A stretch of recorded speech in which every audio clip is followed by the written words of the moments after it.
Oke, sudah? Oke, mantap. Tim 1 buka ayat Amsal 2 ayat 11. Buka kita kalian. Kalau nggak baca, buka kita kalian. Yang kelompok 1 itu, dengar dulu, buka dulu itu ya. Amsal 2 ayat 11. Yang kelompok 2 Amsal 3 ayat 7. Ya. Nah, kasihkan ya. Oke. Sekarang kalian baca dulu, teman-teman, baca, pahami, nanti kita kasih tahu instruksinya. Berliterasi dulu. Kami di sekolah berliterasi 15 menit. Di sini ya, ayat doang. Dan itu pasal kan. Jadi baca aja dulu itu. Berapa menit ya? 3 menit lah. Ini kan 2014 nanti 17 kita bahas. Satu.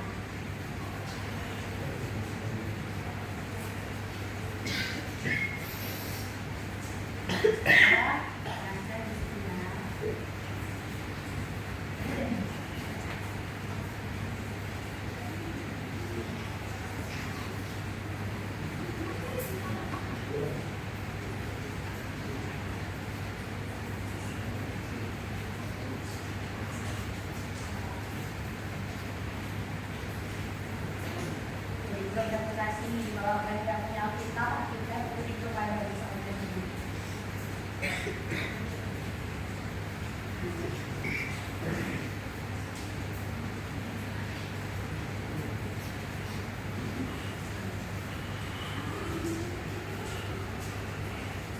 Oke? Belum.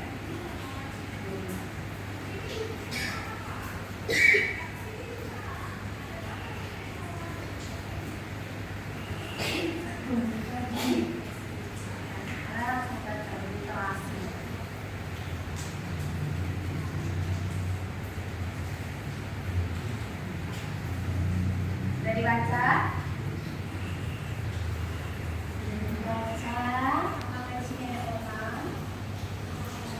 Ya. Oke, sekarang kalian rumuskan, kalian jabarkan, kalian simpulkan itu apa? Kalian bahas itu apa dan tujuan saya itu apa, ngomongin apa untuk kita anak muda di sini. Ayo, teman-teman, berbincang. Tidak ada yang berkomunikasi di sini ya. Kita harus melakukan evaluasi itu dengan baik.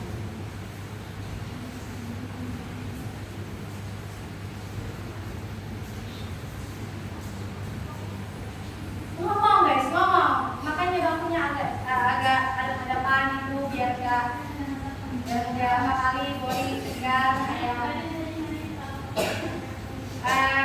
Kan udah dibagikan ayatnya dari baca. Sekarang tinggal bahas. Ini ayat itu kita hafal langsung sudah. Terus kayak apa yang kalian dapatin dari ayat ini?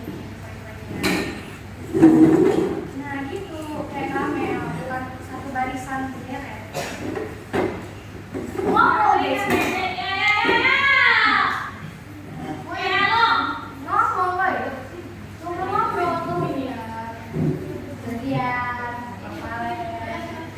Jangan social distancing.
silakan. Hah? Diem kan? Diri. Hah? Iya. Kayak makan buat gitu. Ya, makan. Teman-teman dengar dulu. Shalom teman-teman. Shalom. Kami dari kelompok 1. Dari ayat 1 ayat 11 yang berbunyi kebijaksanaan akan memelihara engkau, pandai akan menjaga engkau. Yang kami dapatkan dari makna ayat 1 ayat 11 ini, pengetahuan dan nikmat yang berasal dari Tuhan akan meliputi kita di setiap perjalanan hidup kita. Sebagai pemuda, kita perlu memiliki kebijaksanaan, sebab dari kebijaksanaan itu akan lahirlah kepandaian. Kebijaksanaan adalah kemampuan untuk memilih yang benar sesuai dengan kehendaknya Tuhan, bukan hanya mengikuti perasaan ataupun keinginan dari kita. Sedangkan kepandaian adalah kemampuan untuk memahami situasi dan mengambil keputusan yang ada dengan hati-hati serta benar dan meminta hikmatnya Tuhan dalam memilih tiap keputusan yang akan kita ambil. Dan kebijaksanaan memelihara kita dengan memberikan pemahaman yang benar dan membimbing untuk menjauhi kesalahan, dan sementara kepandaian menjadi kita agar tetap berjalan di jalan yang benar. Oke, mantap. Terima kasih teman-teman.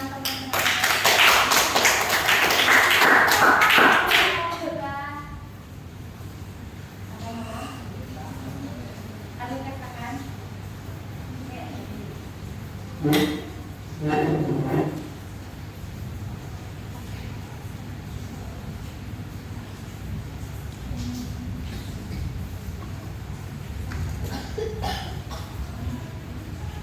Halo teman-teman. Shalom.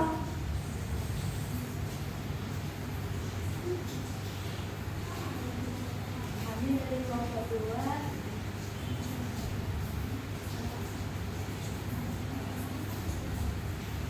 Adapun ayat Alkitab, kami dari Amsal 3 itu berbunyi yang mau diri tidak. Takutlah akan Tuhan dan jalanlah sedekah. Pesan ini disampaikan kepada anak muda untuk hidup dalam setia dan takut akan Tuhan. Makna dari ayat ini adalah tidak mengandalkan kebijaksanaan sendiri. Anak muda diingatkan untuk tidak selalu percaya diri dengan kebijaksanaan dan pengetahuan yang dimiliki. Sebaliknya, mereka akan mengakui bahwa kebijaksanaan biasanya datang dari Tuhan. Kedua, takut akan Tuhan.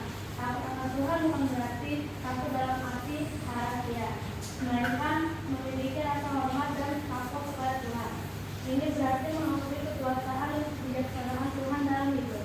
Ketiga, menjauhi kejahatan. Anak muda juga diingatkan untuk menjauhi kejahatan dan hidup dalam kebenaran. Ini berarti membuat pilihan yang tepat dan hidup sesuai dengan kehendak Tuhan.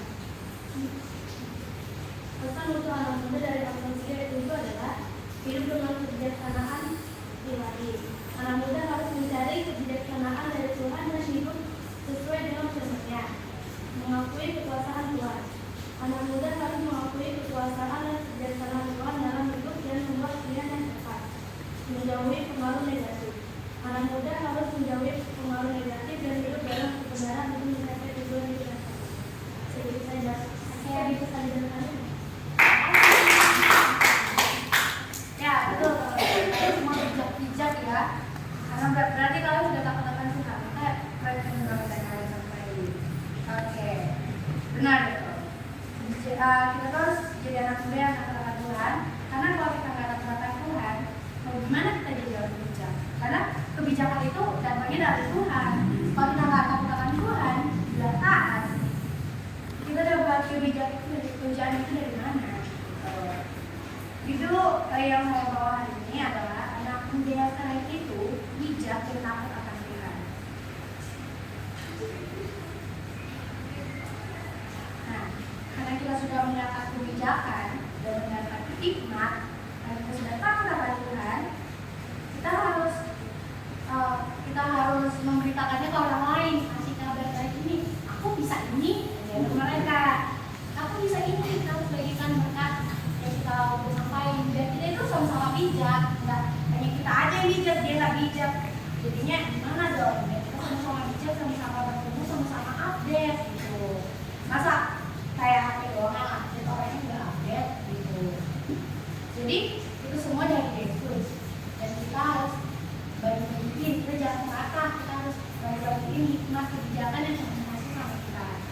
Dan juga sampaikan kalau misalnya ada yang mendapat berkat baik, walaupun mungkin orang yang Tuhan pilih, orang yang Tuhan ajukan untuk menyampaikan berkat ini, menyampaikan apa yang kita dapat, hikmat yang kita dapat untuk menyebut orang, mungkin itu orang yang kita gak suka, orang yang buat kita menjengkelkan.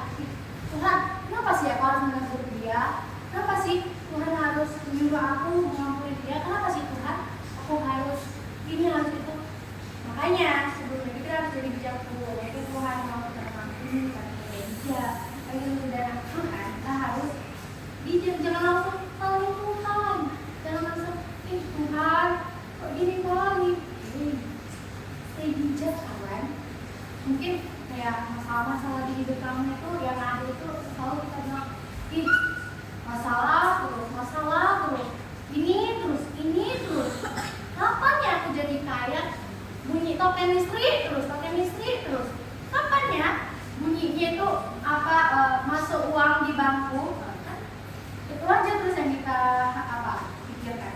Kemarin ada di BST Bapak Tadi Fatim ibadah kan, firmannya itu bagus banget teman-teman. Kayak ada kita mungkin yang muda yang gak hanya melihat sesuatu itu dari sisi negatifnya. Ini yang aku dapat ya, kayak kita itu masalah yang kita hadapi, kita selalu menyalahin Tuhan, kita selalu kayak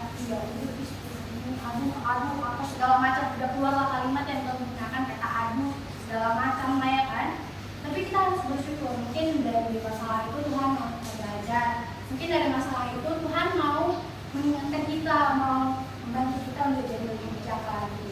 Kan masalah-masalah yang ada di hidup kita itu nggak dari Tuhan, Tuhan itu mungkin ada untuk melatih kita, tapi kebanyakan kayaknya masalah di hidup kita itu dari kita sendiri, dari apa yang kita perbuat jadinya masalah. Habis itu disalahin Tuhan bilang, Tuhan pikir kan, aduh ini anak gimana ya, aku nggak ada buat masalah itu sama dia kayak membakar diri sendiri, habis itu nangis, udah habis ini kan udah mati, habis itu bakar, habis itu nangis, marah-marah, luka sendiri, terus nyalahin apa?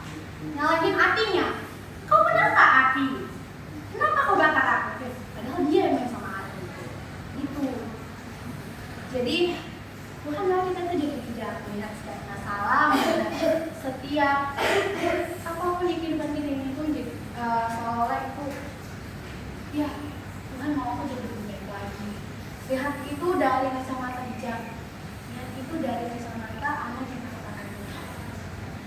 Ada yang bisa, ada anak muda, dimana anak muda yang ini tuh update, kece, culture, skena, apa-apa mengafe, nongki ya kan, tapi dia bisa hidup hedon kayak enak-enak dari kawan-kawannya gitu kan, tapi dia hidup kayak gitu karena mentang. Dia juga gak kenal Tuhan. Siapa itu Tuhan? Yang penting aku bisa ada kawanku banyak, relasiku banyak, ke kafe mana kita gas gitu ya kan. Tapi ada anak muda yang satu lagi, dia sederhana, biasa aja gitu kan, dan dia takut akan Tuhan, dan dia dan anak yang biasa itu deketin lah ini orang yang kece ini, yang kayak duniawi gitu lah ya, kayak wih bagus nih bajunya, wih story-nya setiap hari ke kafe ya kan, story-nya setiap hari yang lain-lain, ngurusin kehidupan orang, gak bijak, jauh dari kata bijak, jauh dari kata anak Tuhan. Dia mendekati anak itu. Tapi anak muda ini kayak yang kece ini merasa kayak, kalau aku berteman sama dia yang biasa aja, yang pendiam, yang nggak terlalu gimana gitu, berpengaruh gitu, nanti gimana ya kata orang kalau punya teman kayak gini gitu. Dia kayak merasa nggak mau berteman sama nih orang. Aku udah kece kayak gini, setelan skena kayak gini, masa aku kawan sama orang yang stylenya itu kayak ya udah sederhana, baju kaos, celana gitu kan, dananya yang biasa-biasa aja. Tapi anak muda yang deketin dia ini nggak marah, yang bijak ini nggak marah, tapi dia berdoa sama Tuhan agar anak muda ini diberikan kebijakan agar bisa menyadarkan anak muda si kece itu untuk membawa kembali ke Tuhan. Singkat cerita, dia sudah mendekati anak muda kece itu dan dia bertemu terus sampai ia menyadarkan dengan kebijaksanaan dari Tuhan yang sekarang anak muda itu menyebarkan berita baik ini. Ia bersaksi dan menjadi anak muda yang keren, tapi takut akan Tuhan. Gitu teman-teman. Jadi kita itu bukan hanya kece, boleh kita kece, justru mantap dong kalau anak muda kece, keren, update gitu ya kan. Kayak kita itu menunjukkan bahwa kita itu anak muda yang luar biasa gitu, nggak kayak opung-opung gitu kan, update, skena gitu. Boleh, nggak salah, justru mantap kayak gitu.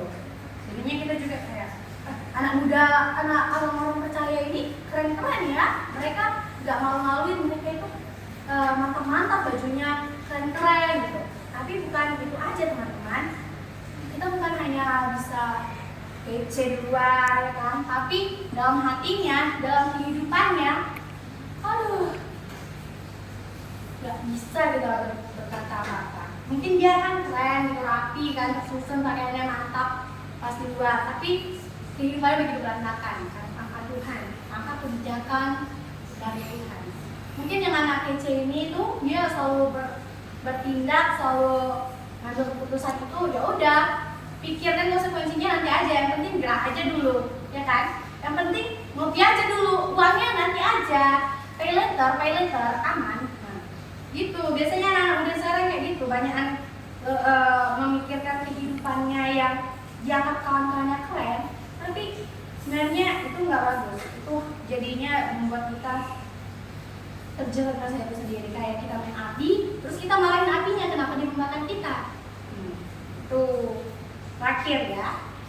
Karena Tuhan sudah begitu banyak berkorban, Dia memberikan nyawanya buat kita, buat menebus dosa-dosa kita. Manusia yang berdosa, yang penuh berdosa, yang sebenarnya gak pantas disebut sebagai anak-anak Tuhan, karena kita begitu penuh dengan dosa, ditutupi dengan dosa.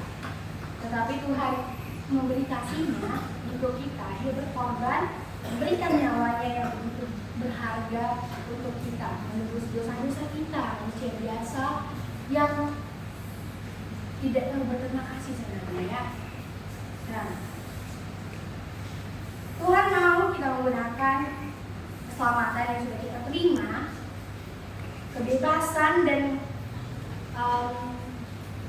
kebebasan dan hidup baru yang sudah Tuhan berikan secara cuma-cuma dari Tuhan untuk membantu mereka. Tuhan sudah berikan kita kebijakan kok, yang sudah berikan kita hikmat pengetahuan. Jadi pakailah hikmat itu untuk bantu Tuhan, jadi pekerjaan tangan Tuhan untuk narik mereka, untuk mengingatkan mereka, kau yang main HP itu, kok kau malah sama HP itu salah. Karena ya udah, itu kau yang buat, jangan salahkan Tuhan. Kita harus mengingatkan mereka untuk tetap dekat dengan Tuhan, dan juga boleh kece ya kan, tapi harus kece juga gitu.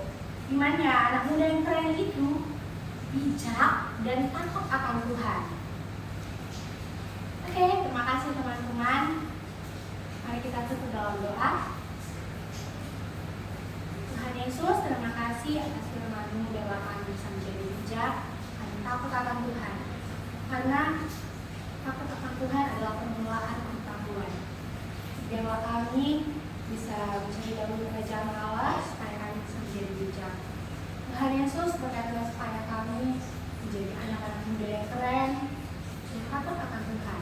Biarlah kami, hidup kami pakai untuk menjadi alat pekerjaan tangan-Mu, untuk membantu yang lain, karena kami sudah menerima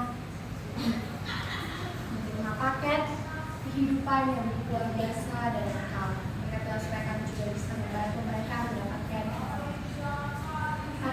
pagi yang luar biasa, supaya kami bisa sama-sama memuji bersorak memuliakan nama Engkau dalam kehidupan kami di dunia ini. Tuhan Yesus ajarkan kami untuk selalu tetap takut akan Tuhan, untuk selalu